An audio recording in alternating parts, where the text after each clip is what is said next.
व्यंग रचना का शीर्षक है धर्म संकट में भाई साहब। कभी कार सेवक रहे भाई साहब, पिछले 7 साल से सरकार सेवक हो गए। मोदी सरकार से छोटा सा सवाल पूछने पर भी बचाव में यूं उतरते हैं गोया बाढ़ ग्रस्तों के लिए एनडीआरएफ भी क्या उतरती होगी।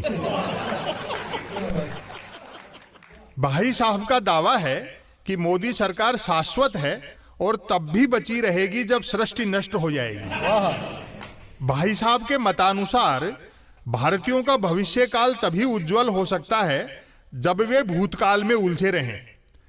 गांधी का सावरकर से और नेहरू का पटेल से सुपरहिट मुकाबला कराते रहने से ही देश गरीबी और बेरोजगारी से सुपरहिट मुकाबला कर पाएगा।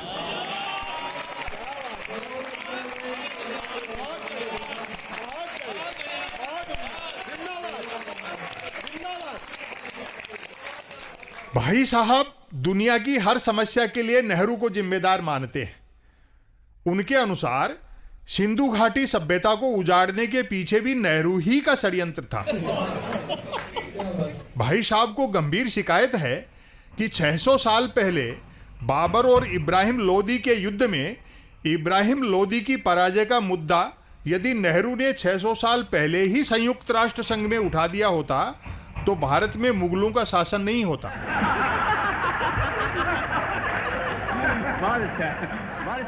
भाई साहब का दृढ़ मत है कि मिथक संविधान से ऊपर है। धरती शेषनाग के फन पर टिकी हुई है और शेषनाग के फन हिलाने से ही भूकंप आता है। मतदाताओं को भ्रम है कि देश को कोई सरकार वरकार चलाती है। असल में देश को 33 कोटि देवी देवता चलाते हैं।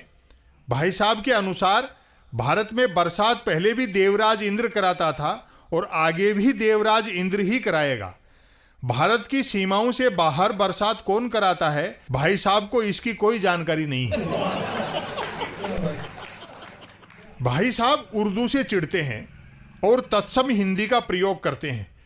जैसे बचपन को बाल्यावस्था और दीवार को प्राचीर बोलते हैं।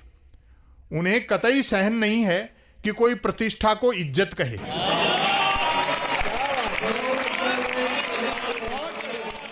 जहां तक शिक्षा दीक्षा का सवाल है, भाई साहब दीक्षा के आगे शिक्षा को तुच्छ मानते हैं।